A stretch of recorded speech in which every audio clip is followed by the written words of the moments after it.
कर्म धर्म करिता शिनली येता जाता, मग पुंडलिके अनंता प्रार्थिले.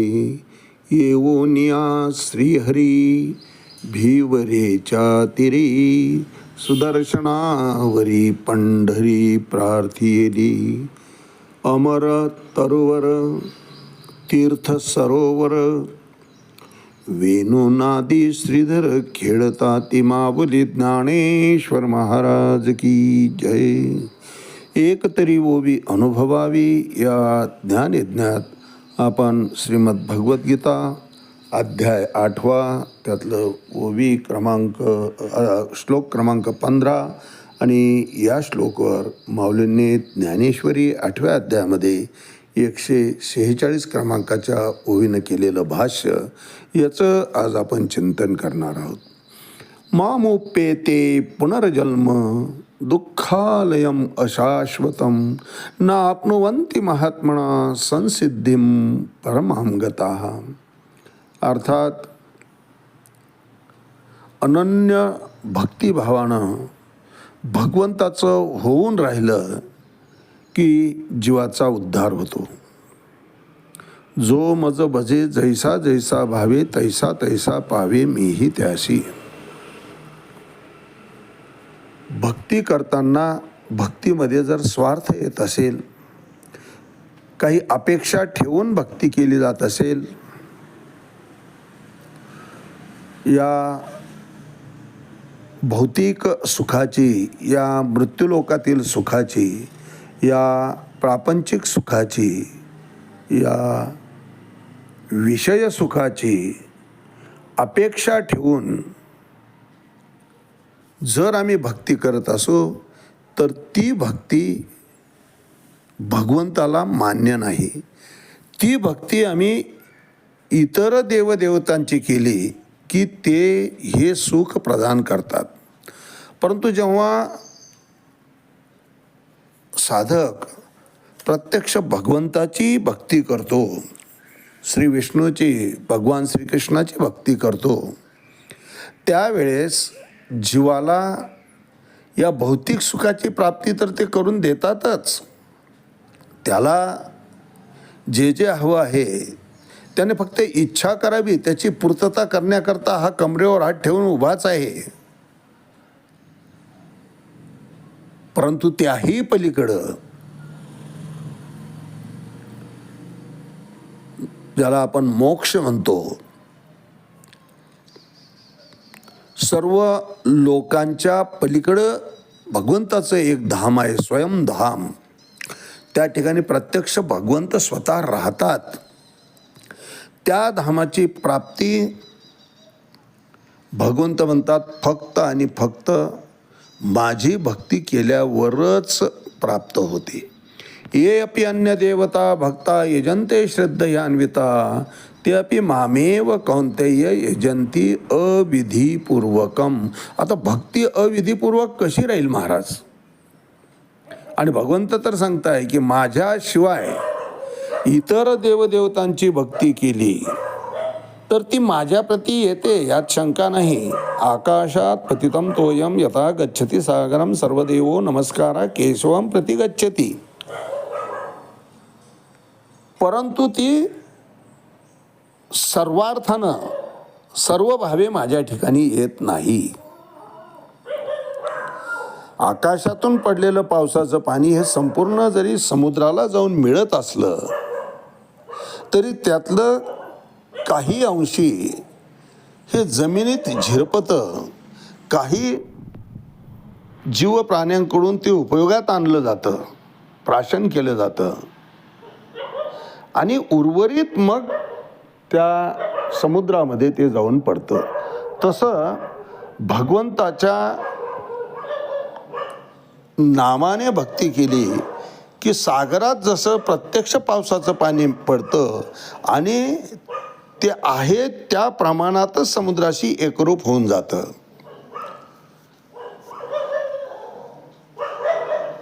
परंतु कडी, कोपरे, डोंगर, नद्या यामध्ये पडलेलं पाणी हे पूर्णपणे समुद्राला जाऊन मिळत नाही महाराज. भगवंत म्हणतात इतर देवदेवतांची पूजा केल्यानंतर ते तुम्हाला नवसाला पावतीलही, पावणार नाही असं नाही. कारण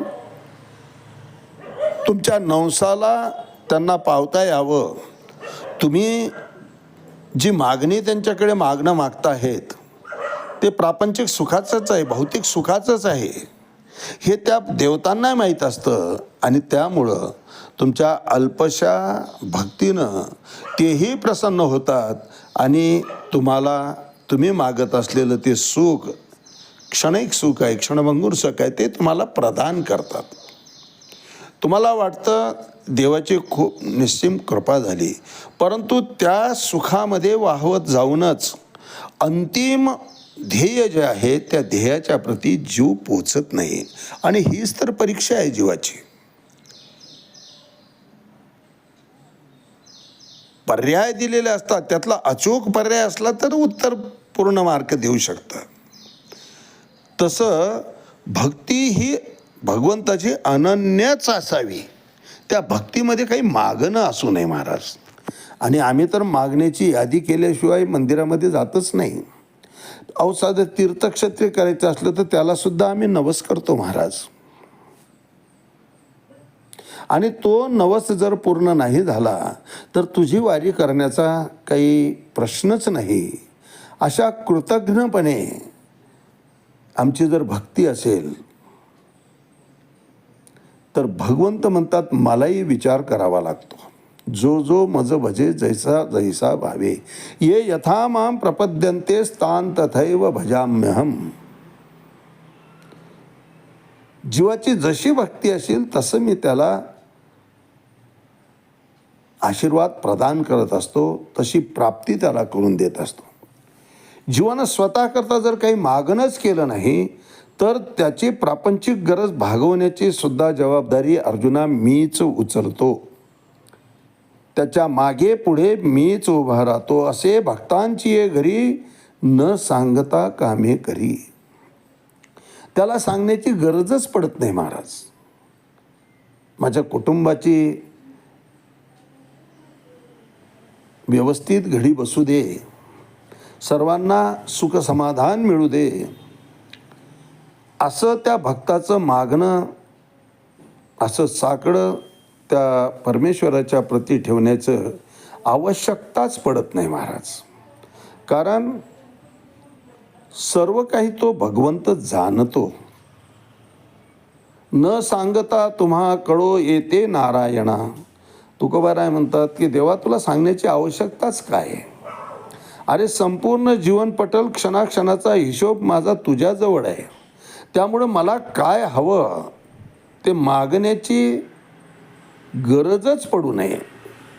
आणि भगवंत गरज पडू देत नाही महाराज. ज्याचं जसं मागणं असेल तसं भगवंत प्रदान करतं. मग मोक्ष देण्याचं सामर्थ्य ज्याच्यामध्ये आहे तो बाकीच्या इतर मागण्यांचं काय महाराज त्याच्या पुढं. कुंती माता भगवंताजवळ मागणं मागते, उर्वरित आयुष्य संपूर्ण दुःखानं भरून काढ. कारण दुःखाच्या प्रसंगी तुझी आठवण आल्याशिवाय राहत नाही आणि सुखामध्ये तुझा विसर पडतो. म्हणून देवा संपूर्ण आयुष्य तू दुःखानं भरून काढ. दुःख आलं की ते निवारण करण्याकरता तूच धावत येतो, तुला बोलवण्याची आवश्यकताच पडत नाही. मग ते लाक्षागृहातला असो, आग किंवा भीमाला विष प्रयोग असो, किंवा चौकडीचं राज्य हरलेलं विजनवास असो रानातला, या सगळ्या प्रसंगी तू आपण होऊन येतो. मग दुर्वासानं जरी परीक्षा घ्यायचं ठरवलं तर त्याला सुद्धा तू सामोरा जातोस. तुला मागण्याची आवश्यकताच पडत नाही. सगळ्या संकटकाळी तू आमचा सहाकारी होत असतो. तूच आमचा गुरु आहे, तूच आमची मायबापही आहे. या सगळ्या नात्यांचं प्रेम तू भरभरून देतो. आयुष्यातलं कुठलंच न्यून तू ठेवत नाही. इथं जे जे अपेक्षित ते तैशेची पाविती समस्त. परी ते कर्मफळ निश्चित ओळखतो. कर्मफळानुसार जरी प्रदान करत असला तरी जीवाला जे जे गरजेचं आहे ते ते सगळा पुरवठा तू करतो. परंतु जीव जेव्हा या सगळ्या क्षणभंगूर सुख देणाऱ्या, अल्प सुख देणाऱ्या, अल्पायुषी असणाऱ्या या सुखाचा त्याग करतो, या सगळ्या सुखापासून जेव्हा तो अनासक्त होतो आणि खऱ्या सुखाची अपेक्षा त्याला सुरू होते, भगवत धामाची प्राप्तीची त्याला तीव्र इच्छा होते आणि त्या दृष्टीने जेव्हा तो अनन्य भक्त होऊन जातो. कारण चिंतने तद्रूपता, भगवंताचं चिंतन करण्यामध्ये तो भगवंताशी इतका एकरूप होऊन जातो की त्याची जीवदशा कधी संपून गेली त्याचं त्यालाही कळत नाही. महाराज, यस्य सर्वे समारंभा कामसंकल्प वर्जिता ज्ञानाग्नी दग्ध कर्मानंतमाहु पंडितम बुधा. पंडितच होऊन जातो तो.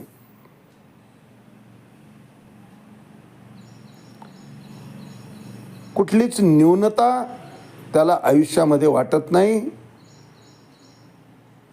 सर्व सुख ल्यालो सर्व अलंकार आनंदे निर्भर डुल्ल तशी अशी अवस्था त्या साधकाची होऊन जाते. महाराज, आणि सतत संतांच्या संगतीनं असतो, संग आणि भगवंताच्या सहवासात राहतो.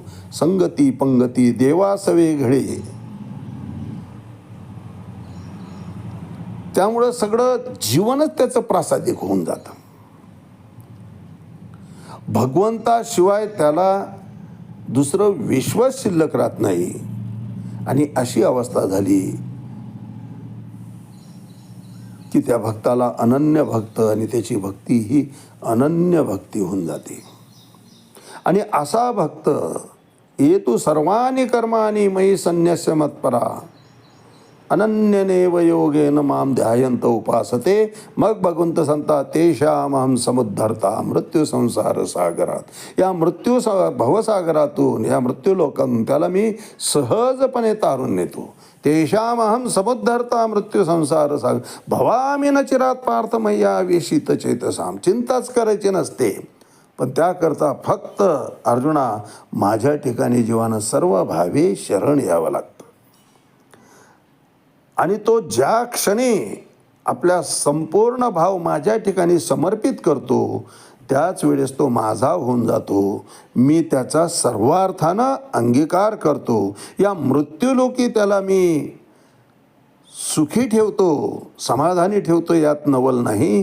परलोकी सुद्धा त्याला माझ्या धामाप्रती नेऊन मी कायम स्वरूपाचं त्याला मोक्ष प्रदान करतो, मुक्तानंद त्याला प्रदान करत असतो. आणि पुन्हा मग कुठलंच कर्मफळ शिल्लक नसल्यामुळं त्याला या मृत्यूलोकी येण्याची आवश्यकता पडत नाही. मग जन्म घेताना ज्या गर्भीच्या यातना आहेत त्या त्याला सहन करण्याची आवश्यकताच पडत नाही. कुठला देह त्याला धारण करावाच लागत नाही, कारण देह मुळात धारण करायचा असतो भोग भोगण्याकरता. अगा कर्मे जे उरावे तै तीही सुखदुःखी फळावे तया ते भोगावया यावे. देहाची निर्मितीच ही भोग भोगण्याकरता आहे. पण भोगच जर शिल्लक नसतील तर देह धारण करण्याची सुद्धा आवश्यकताच पडत नाही. म्हणून हा जो नाशिवंत देह आहे त्या देहाशी त्या जीवाचा कायमस्वरूपी संबंध तुटतो. पुन्हा असा नश्वर देह, असा आसक्तियुक्त देह, असा दोषयुक्त देह, असा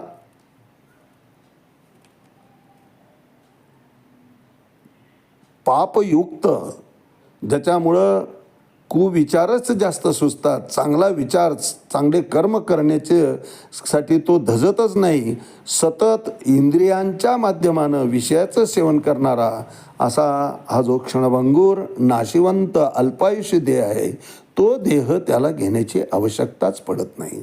माऊली यावर भाष्य करताना ज्ञानेश्वरी 8वा अध्याय 146 क्रमांकाच्या वहीनं म्हणतात, ते व्याघ्राचे क्षेत्र, जे पपांगणेचे मैत्र, जे विषय विज्ञान यंत्र सुपूजित. अर्थात अर्जुना ते व्याघ्राचे वसतिस्थान आहे.